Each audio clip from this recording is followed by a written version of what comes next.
To replace this sway bar link, it's easiest with the wheel off, although if you don't want to remove the wheel, don't do it. To remove this bottom nut, I'm going to use some locking pliers right here.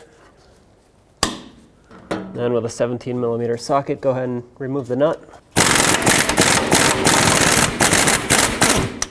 If any of this grease is coming out, just wipe it off. That's going to prevent the pliers from gripping, so remove as much of this grease as you can. Make these as tight as possible. And try again.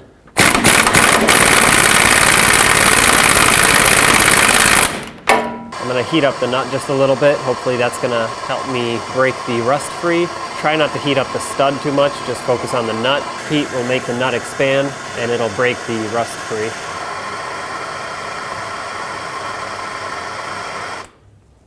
Okay, let's try this again. Locking pliers and 17mm socket.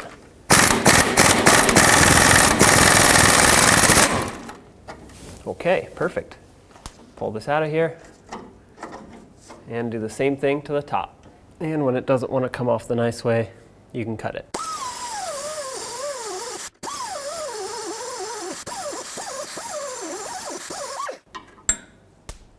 And there's your sway bar link.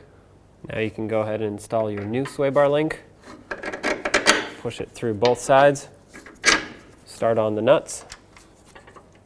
You can use an 18mm to hold the stud if it spins when you try to tighten the nuts.